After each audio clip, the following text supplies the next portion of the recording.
Fair and lovely মেখে যদি ফর্সা হওয়া যেত, আফ্রিকার লোক কেউ কালো থাকতো নি, ওরা কেজি কেজি কিনে মেখে নিত। আফ্রিকার লোক সব কালো, বলে ফেয়ার অ্যান্ড লাভলি, বলে খবরদার ও মেখে কোনোদিন ফর্সা হওয়া যায় না। তবে যদি হতে হয় অন্তরটাকে সাজাবে। ভারতবর্ষে যতগুলো রাজ্য আছে সব থেকে বেশি শিক্ষিত রাজ্য হচ্ছে কেরালা। কেরালায় সব থেকে শিক্ষিত বেশি, কত? 95% শিক্ষিত লোক কেরালায় বাস করে। ভারতবর্ষে যতগুলো রাজ্য সব থেকে কেরালায় শিক্ষিতের হার বেশি। এটা শুনে আনন্দ পাচ্ছেন, আরেকটা জিনিস শুনে দুঃখ পাবেন। ভারতবর্ষে যতগুলো রাজ্য আছে কেরালায় বৃদ্ধাশ্রমের সংখ্যা সব থেকে বেশি, 93%। শিক্ষিত 95%, বৃদ্ধাশ্রম 93%। ছেলে মেয়েরা পড়াশুনো করে এসে বাপের হাত ধরে বাড়ির বাইরে, ড্যাড তুমি হ্যাট, তুমি কি করছো বাড়িতে এখনো? আর মায়েরা তো মম ডাক শোনার জন্য খেপে উঠেছে একবারে। আমার ছেলে আমাকে মম ডাকলো নি। Jack and Jill went up the hill to fetch a pail of water, Jack fell down and broke his crown. হ্যাঁ, আর ছেলে মেয়েরা পড়ে না, আর পড়বে না। দেবতা মন্দির মাঝে ভকত প্রবীণ, জপিতে জপমালা বসি নিশি দিন, হেন কালে সন্ধ্যাবেলা ধুলি মাখা দেহে, বস্ত্রহীন জীর্ণ দিন পুষিল সে গৃহে, কহিছে কাতর কণ্ঠে গৃহ মোর নাই, এক পাশে দয়া করে দিও মোরে ঠাই। সংকোচে ভক্তবর কহিছেন তারে, আরে আরে অপবিত্র দূর হয়ে যারে, সে কহিল চলিলাম চক্ষের নিমেষে, ভিখারি ধরিল মূর্তি দেবতার বেশে, ভক্ত কহে প্রভু মোরে কি চল ঝরিলে, দেবতা কহিল মোরে দূর করে দিলে, জগতে দরিদ্র রূপে ফিরি দয়া তারে, গৃহহীনে গৃহ দিলে আমি থাকি ঘরে। আর পড়ে না, আর পড়ে না। হে বঙ্গ ভাণ্ডার বিবিধ রতন, তা সবে অবধ আমি অবহেলা করি, পরধন লোভে মত্ত করিনু ভ্রমণ, পরদেশে ভিক্ষাবৃত্তি কুক্ষণে আচরি, কাটাইনু বহুদিন সুখ পরিহরি। আর বাড়ির ছেলে মেয়ে সকালবেলা ঘুম থেকে উঠে বড়দের পায়ে হাত দিয়ে প্রণাম করে হরে কৃষ্ণ বলে না, কি বলে? Good morning. হ্যাঁ, দাদু গিয়ে নাতির সামনে দাঁড়িয়েছে, নাতি তো বাইরে থাকে কলকাতায়। দাদু ভাই একটা কবিতা বলো। নাতি বলছে twinkle twinkle little star how I wonder what you are. দাদু বলে কি বলছিস রে, তুই বলতে পারবি নি? কি বলবো? শুধু বিঘে দুই ছিল মোর ভুই, আর সব গেছে ঋণে, বাবু কইছেন বুঝেছ উপেন, এ জমি রইব কিনে। বলে সেটা আবার কি জিনিস? হ্যাঁ, সেটা কি জিনিস? গুরুদেব বলে গেছে তুলসীতে জল দিতে হবে প্রত্যেক দিন স্নান করে উঠে। আমার কাকিমা তুলসীতে জল দিচ্ছে, চান করে উঠে কাপড় পরে জুতোটা পরে এবার জলের ঘটি নিয়ে চলে গেছে জল দিতে। হ্যাঁ, আমি বলে কি বেগুন গাছে জল দিচ্ছ? বলে না, তুলসীতে দিচ্ছি। তুলসী গাছে জল দিচ্ছ জুতো পরে? বলে গুরুদেব বলে গেছে তাই দিচ্ছি।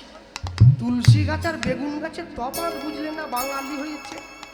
শোনো, বাঙালি কোনোদিন 25শে ডিসেম্বরে কেক কেটে খাবে না, বাঙালি কোনোদিন 1 জানুয়ারিতে ফিস্টি করে খাবে না।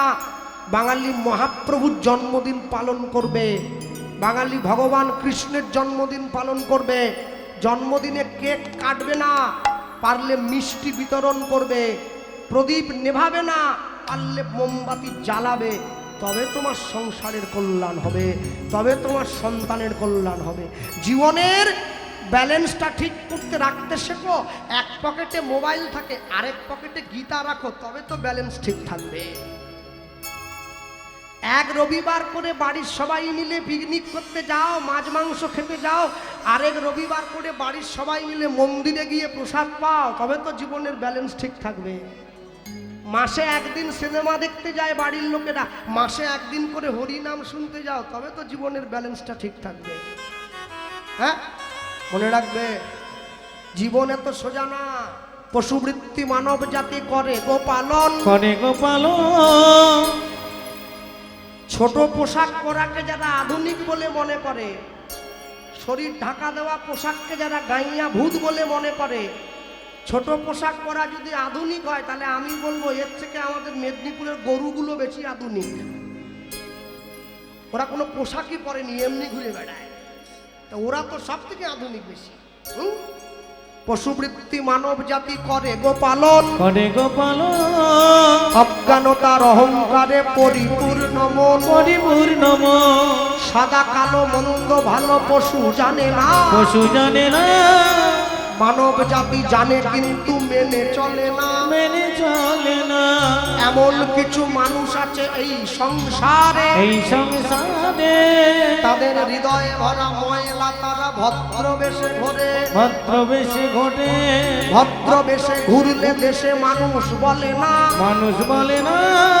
মানুষ হবে আসবে যেদিন জ্ঞানের চেতনা। জ্ঞানের চেতনা বাদরের আদর বেশি হচ্ছে সারা দেশে। সারা দেশে বৃদ্ধ বাবা মায়ের সেবা ছেড়ে ছেলে মেয়েরা বাড়িতে কুকুর কিনে পোষে। কুকুর কিনে বসে, সৎ ব্যক্তি কাঙাল বেশে রাস্তায় রাস্তায় ঘোরে। রাস্তায় রাস্তায় ঘটে। অসৎ লোকের টাকার জোর দিন দিন যাচ্ছে বেড়ে। দিন দিন যাচ্ছে বেড়ে।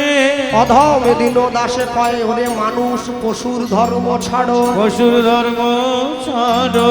মানুষ যদি হতে হয় রে ভাই মানুষের পা জড়িয়ে ঘর। মানুষের হরি বল। মানুষে পাজড়িয়ে ধরো। এখন তো শিক্ষিত ছেলে বাড়ির ঘরে ঘরে দেখা যায়, কিন্তু একবার চিন্তা করলেন না, আজ থেকে 150 বছর আগে যে ছেলেটা গ্র্যাজুয়েট হলো কে? বিবেকানন্দ, নরেন্দ্রনাথ দত্ত। কার পায়ে গিয়ে পড়ল? নরেন্দ্রনাথ। যে লোকটা জীবনে স্কুলের দরজা দেখেনি, রামকৃষ্ণ পরমহংসদেবের পায়ে গিয়ে পড়েছে। ঠাকুর আমি এসেছি। রামকৃষ্ণ পরমহংসের আশীর্বাদ মাথায় নিয়ে বিবেকানন্দ চলে গিয়েছে আমেরিকার চিকাগো ধর্মসভায় হিন্দু ধর্মের মান উন্নতি করার জন্য। রামকৃষ্ণ পরমহংসদেবের নাম কি? গদাধর চট্টোপাধ্যায়। দীক্ষা নিয়ে মাকে কাছে পেয়ে সাধনায় সিদ্ধি লাভ করে কি নাম হয়েছে? রামকৃষ্ণ পরমহংস। এটা বলতে গেলে আবার অনেকটা চলে যাবে। পরমহংস এমনি এমনি হয়নি। আমাদের নাক থেকে মাথা দিয়ে এই ঘাড়ের পেছন পর্যন্ত 12 আঙুল গুনে গুনে শ্বাস প্রশ্বাসের ক্রিয়া চলে। আপে গিয়ে ডাউনে ফিরে না এলে মরা বলে ঘোষণা হয়ে যাবে। রামকৃষ্ণ পরমহংসদেবকে চিনে রাখুন। 1 আঙুল কমাইলে জীবের জ্ঞানের উদয় হয়। উদয় হয়। 2 আঙুল কমাইলে জীবের নিরানন্দ যায়। নিরানন্দ যায়। 3 আঙুল কমাইলে তিতাব জ্বালা যাবে দূরে। দূরে 4 আঙুল কমাইলে চতুর্বিধ মুক্তি তুচ্ছ করে। উচ্চ করে। 5 আঙুল কমাইলে পঞ্চবাণে পড়ে কাটা। কাটা 6 আঙুল কমাইলে ঘুচে যায় ষড়রিপুর লেটা। সররুকুলাটা 7 আঙুল কমাইলে সপ্ত পাশ করে ছেদ। করেছে। 8 আঙুল কমাইলে অষ্টতালা করে ভেদ। তালা করে ভেদ। 9 আঙুল কমাইলে নবদ্বারের কপাট আটা। 10 আঙুল কমাইলে ঘুচে যায় দশেন্দ্রিয়ের লেটা। দশেন্দ্রিয় লেটা 11 আঙুল কমাইতে যদি পারে কোনো জন, কোন জন দিব্য চক্ষে দিব্য মূর্তি করে দর্শন। করে দর্শন 12 আঙুল যেই জন কমাইতে পারে, কমাইতে পারে। এবার পরমহংস হইয়া ভাসে আনন্দের সাগরে। আনন্দে সাগরে। এই জন্য রামকৃষ্ণ পরমহংস বলে তারে। হ্যাঁ, আমেরিকার চিকাগো শহরে মানুষের মন কেড়ে নিয়েছে বিবেকানন্দ। গাছের তলায় বসে আছে, সন্ন্যাসী তো, গেরুয়া পোশাক পরেছে, পায়ে খড়ম দিয়েছে, মাথায় পাগড়ি বাঁধা, পাগড়ির মধ্যে শ্রীমদ্ ভগবদ গীতা, বসে আছে গাছের তলায়। সবাই এসে বিবেকানন্দকে প্রণাম করছে, যার যা ভালো লাগে উপহার দিচ্ছে। এমন সময় একটা কম বয়সী মেয়ে এসে বিবেকানন্দের সামনে দাঁড়িয়ে বলছে, আমি একটা আপনাকে কথা বলবো, আপনি শুনবেন? বিবেকানন্দ বলছে, বলো কি কথা? বলছে, আমি আপনাকে বিয়ে করতে চাই। বিবেকানন্দ বলছে, মা তাকিয়ে দেখো আমার দিকে, এই আমেরিকায় কত মানুষ আছে, আমি তো সন্ন্যাসী, সন্ন্যাসী কোনোদিন বিয়ে করে না মা, বিয়ে করলে ব্রহ্মচর্য নষ্ট হয়ে যাবে, আমার সাধুত্ব থাকবে না, আমি কি করে বিয়ে করব? মেয়েটা কাঁদতে কাঁদতে ফিরে চলে যাচ্ছে। বিবেকানন্দ ডেকে বলছে, মা শোনো, কাছে এসেছে, আমেরিকায় এত ভালো ভালো ছেলে থাকতে তুমি আমাকে বিয়ে করবে কেন? প্রশ্ন করছে, সাধু তো। মেয়েটা উত্তর দিচ্ছে, আপনাকে সবাইকে ছেড়ে আপনাকে বিয়ে করব কেন জানেন? আমি চাইলেই একটা ডাক্তার, ইঞ্জিনিয়ার, মাস্টার, ব্যারিস্টার জুটিয়ে নিতে পারতাম। আপনাকে বিয়ে করব কেন? বলে কেন? বলে আপনাকে বিয়ে করে আপনার ঔরসে একটা সন্তানের জন্ম দেব। আমার ছেলে রাস্তা দিয়ে যখন হেঁটে চলে যাবে, লোকে বলবে বিবেকানন্দের সন্তান হেঁটে যাচ্ছে, তাকিয়ে দেখো। কোনো চোর চিটিংবাজ, গুন্ডা, বদমাস, ফেরেববাজ, চিটিংবাজ, মানুষের পয়সা মেরে খাওয়া কোনো অভিনেতার ছেলে নয়, বিবেকানন্দের ছেলে। বিবেকানন্দ মনে মনে ভাবছে, বাবা তোমার তো চিন্তা ভাবনা বিরাট গো। হ্যাঁ, কাছে এসে বসেছে। মা বলো, তোমার দরকার আমার মতো একটা ছেলে? বলে হ্যাঁ, আমার দরকার তোমার মতো একটা মা। একটা বুদ্ধি করলে হয় না কি? আজ থেকে তুমি আমাকেই তোমার ছেলে করে নাও। তাহলে কি হবে? আমাকে বিয়েও করতে হলো না, আমার ব্রহ্মচর্যটা অটুট থেকে গেল, আর তুমিও বিয়ে না করে আমার মতো ছেলে একটা পেয়ে গেলে। মাকে ভগ্নী নিবেদিতা, ছেলেকে বিবেকানন্দ। মনে রাখবেন, সংসারের রঙ্গমঞ্চে দাঁড়িয়ে আপনি জীবনে যাই করুন না কেন, জীবনের শেষে আপনাকে আসল জায়গাটা চিনে নিতে হবে। তাই লিখতে গিয়ে কবি লিখেছিলেন না, তুমি যার জন্য মর ভেবে সে কি তোমার সঙ্গে যাবে।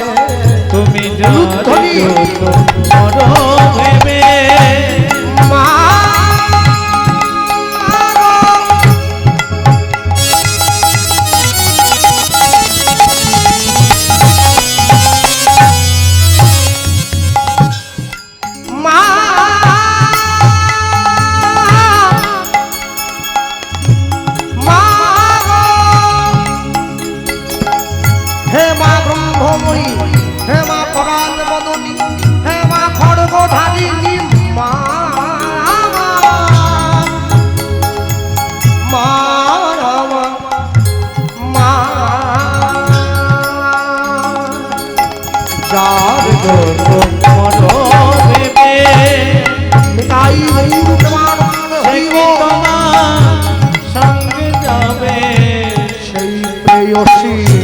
দেবে ছড়া ঘরে অমঙ্গল অবশ্যই প্রিয় সে দেবে ছড়া ঘরে অমঙ্গল হবে বলে ভেবে না মন কেউ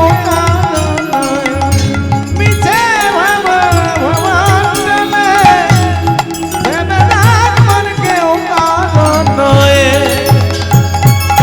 ভুলো না দক্ষিণা কালী কালী বদ্ধ হয়ে মায়া জালে। হলো না দক্ষিণা কালী বদ্ধ হয়ে মায়া জালে ভেবে না মন কেউ তাই মিছে ভাবা ভবানে ভেবে না মন কেউ দিন দুই দিকে চলতে ভবে তোমায় কর্তা বলে সবাই মানে। অবদিনে দুই দিনে চলতে ভবে কর্তা বলে সবাই মানে। সেই কর্তারে দেবে ফেলে কালা কালের কর্তা এলে। অবশ্যই কর্তারে দেবে ফেলে কালা কালে কর্তা এলে ভেবে না মন কেউ কারণ মিছে ভাবা ভবানে ভেবে না মন কেউ কারণ মিছে ভাবা ভবানে ভেবে না মন কেউ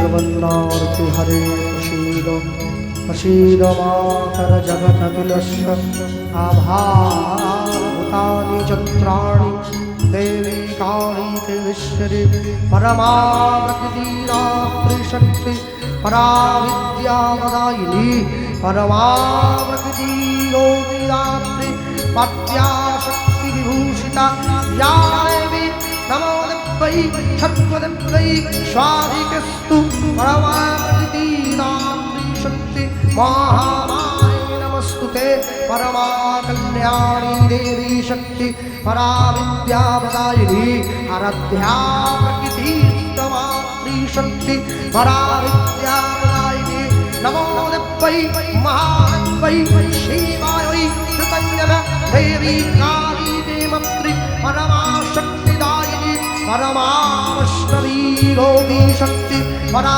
विद्या प्रदायिनी आद्या शक्ति महामाये परमा प्रकृतिदायिनी नमस्ते वैष्णवे शक्ति देवी परागौती प्रदायिनी परमा कालिके शक्तिदात्री नमस्ते काली देवात्री परा मुक्ति प्रभूषिता परमा प्रकृति शक्ति परा विद्यादायिनी परा भगवती वैष्णवी माता परमा विद्या प्रदायिनी नमस्ते काली के शक्ति परा शक्ति विभूषिता कटीदाठ सुजोठर असुरौ संदव्यध्यायिनी परमा प्रकृति शक्तिदात्री परा भगवती प्रदायिनी नरपुण्य विभूषिता परमा भक्तिदायिनी परमा प्रकृति शक्तिदात्री महादेवी स्वालिके परमा विश्वसुंदरी मातृ शक्त्या भक्ति परागौती प्रदायिनी नमस्ते काली ते शक्ति परागौती प्रदायिनी परमा वैष्णवी मातृ परा विद्या प्रदायिनी अद्या शक्ति महामाये परमाहुति दायिनी नमो देवै महादेवै शिवायै नमः देवी काली ते शक्ति परमाहुति दायिनी नमस्ते काली काली महाकाली काली ते पापनाशिनी सहस्रार्थ देवी शक्ति परमाहुति दायिनी या देवी सर्वभूतेषु मातृरूपेण संस्थिता नमस्तस्यै नमस्तस्यै नमस्तस्यै नमो नमः या देवी सर्वभूतेषु विद्यारूपेण संस्थिता नमस्तस्यै नमस्तस्यै नमस्तस्यै नमो नमः या देवी सर्वभूतेषु आयुरूपेण संस्थिता नमस्तस्यै नमस्तस्यै नमस्तस्यै नमो नमः या देवी परागौती परमाशक्तिदायिनी परमावतिदात्री मुक्ति परागौती प्रदायिनी नमस्ते काली ते शक्तिमात्री परा विद्या विभूषिता परमावति शक्तिमात्री परा विद्या प्रदायिनी महस्याराधितो शक्ति परमावति दायिनी वैश्यरामयुग विश्वशक्ति विभूषिता वसुंधरा जस्कृत्य देवी शक्तिधारिणी परमावति शक्तिदात्री नारायणी नमस्तुते परमावति शक्तिदात्री नारायणी नमस्तुते परमावति शक्तिदात्री नारायणी नमस्तुते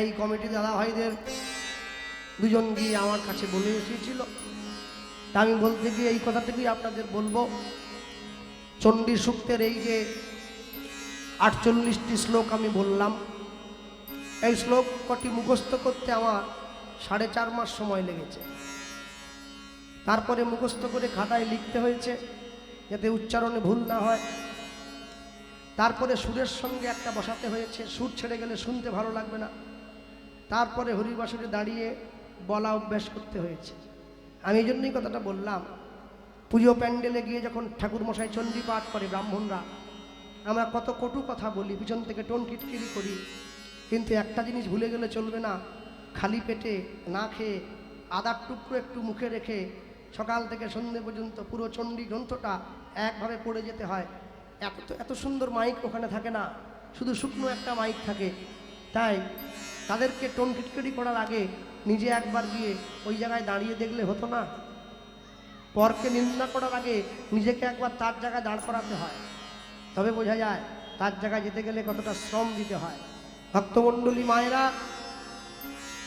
বাঘিনী যখন ছুটে আসছে বাঘিনী ওকে দুধ খাইয়ে দিয়ে কোলের মধ্যে নিয়ে বসে আছে হ্যাঁ বাঘিনী ছুটে এলো কাছে বসলো কি করছে নিজ স্তন হতে বাঘিনী দুগ্ধ ঝরায় মায়ের মতো আদর করে শিশুরে খাওয়া হরি হরি বল।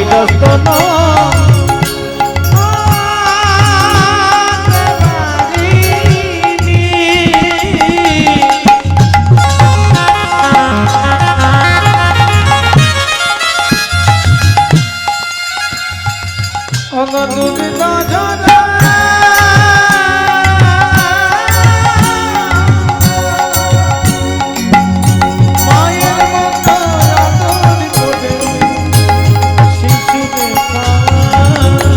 বলি এই তো লীলার বৈশিষ্ট্যতা,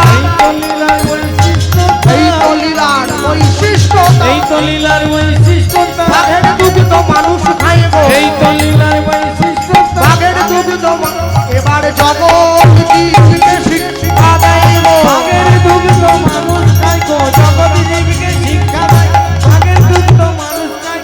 এই তো লীলার বৈশিষ্ট্যতা, এই তো লীলার বৈশিষ্ট্যতা, মায়ের মতো আদর করে শিশুদের খাওয়া, ও গো মায়ের মতো আদর করে শিশুদের খাওয়া।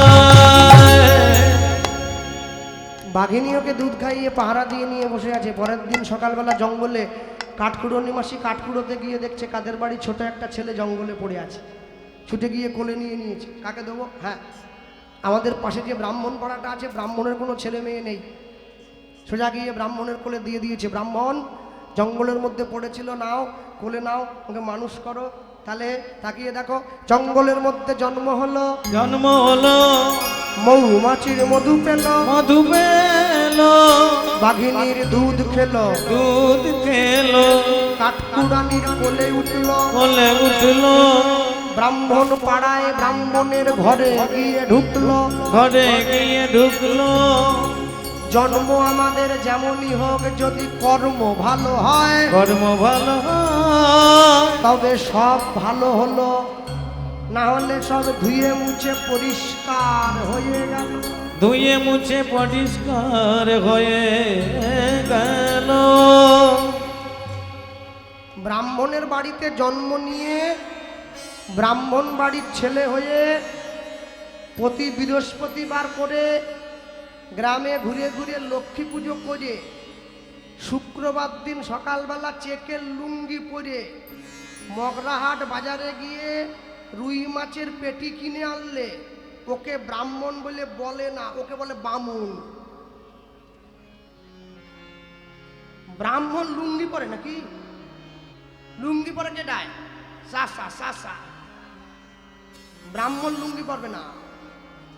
বৈষ্ণবের ঘরে জন্ম নিয়ে বৈষ্ণব বাড়ির ছেলে হয়ে স্কুলে গেটের বাইরে দাঁড়িয়ে ভেজিটেবিল চপ পেঁয়াজ দিয়ে খেলে ওকে বৈষ্ণব বাড়ির ছেলে বলে না। তুই যে ঘরে জন্ম নিয়েছ সেই ঘরকে ভালো করে বোঝে নাও। আস্তে, আপনারা আমার কথায় কেউ দুঃখ পাবেন না।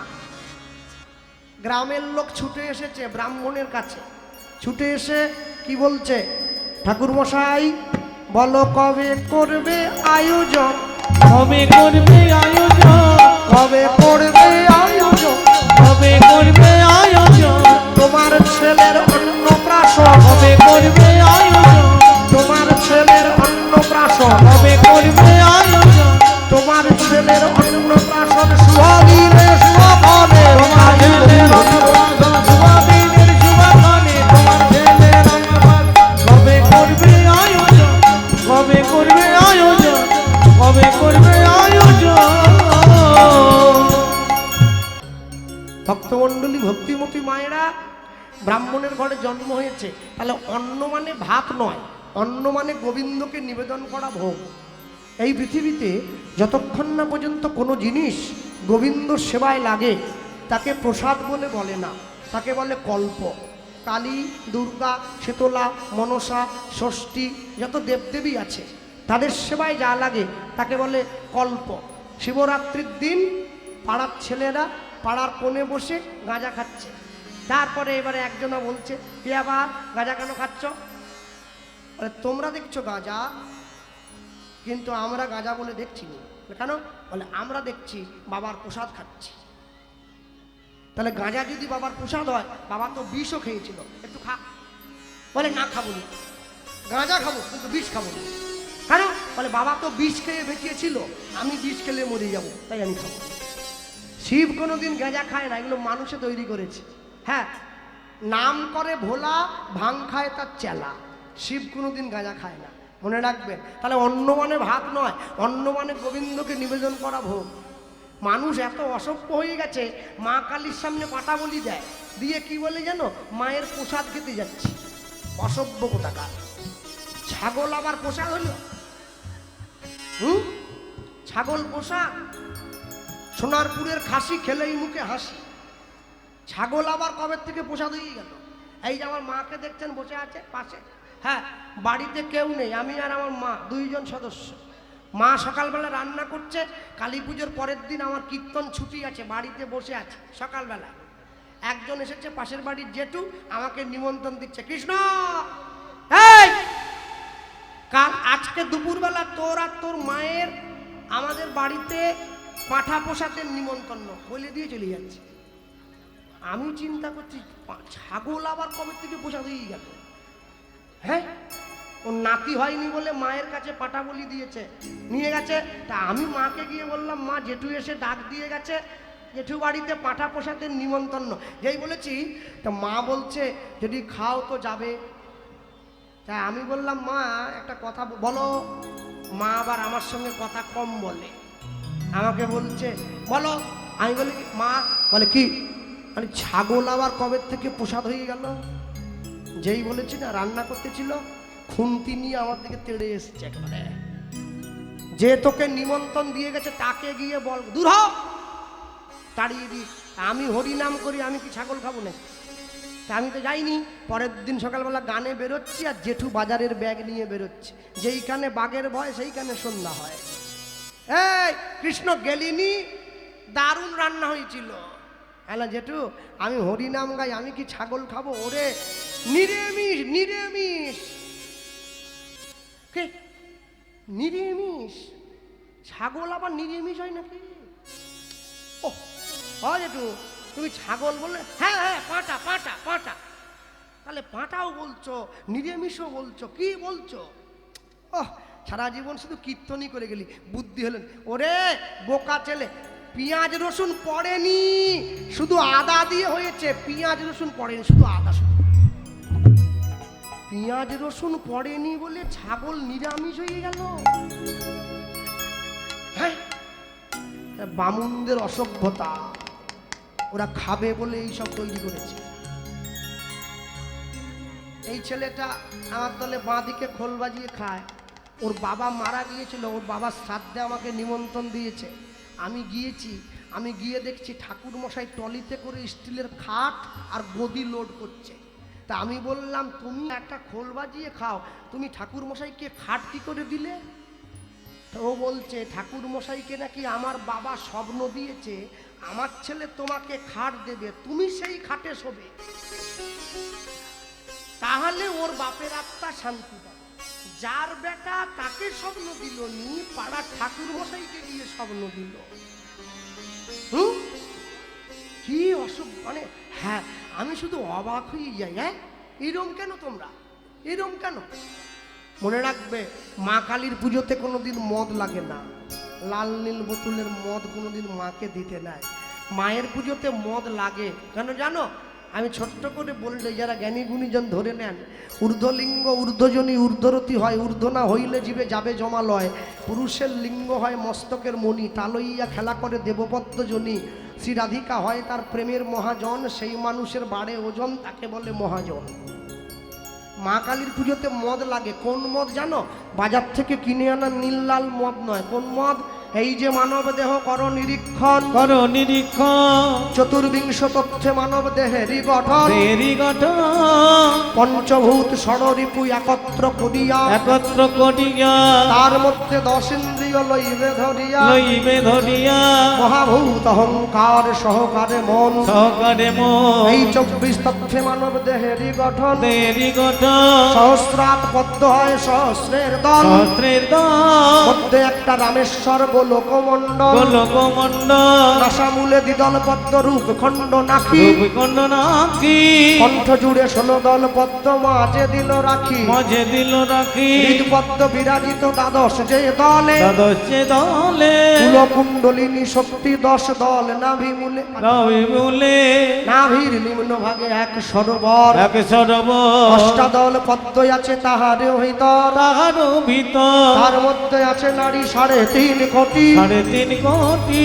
72,000 নারী তাতে বাধা আছে আটি, বাধা আছে আটি তার মধ্যে 700 নারী প্রধান যে হয়, প্রধান যে 124 নারী দেখো তাতে শ্রেষ্ঠ রয়। তাতে শ্রেষ্ঠ রয়। আর এই যে বলেছে আর সবার শেষে গিয়ে কি বললেন, 124 নারীর মাঝে 32 নারী দেখো, এই নারী দেখো বিশ্বভরি নামে ইহা হইল উল্লেখ্য, হইল উল্লেখ এই বিশ্বভরির মাঝে আছে নারী 3, নাচে নারীতি ইড়া পিঙ্গলায় আর সুষুম্নাতে ভিড়, সুষমনা দেবী বাম ভাগে ইড়ার ডাইনে পিঙ্গলা, পিঙ্গলা মধ্যভাগে সুষুম্না নারী চক্রাকারে রইলা, চক্রাগারে রইলা সুষুম্নার মাঝে আরেকটা নারী বটে রয়, বটের বহু নারী বলিয়া আছে তাহার পরিচয়, তার পরিচয় সহস্রার থেকে যে রস ঝরে পড়ে, রস ঝরে পড়ে বহু নারীর মধ্যে দিয়া যায় যে শরীরে, এই যে শরীরে ওখান হইতে রস আবার ঊর্ধ্বগামী হয়, যোগামী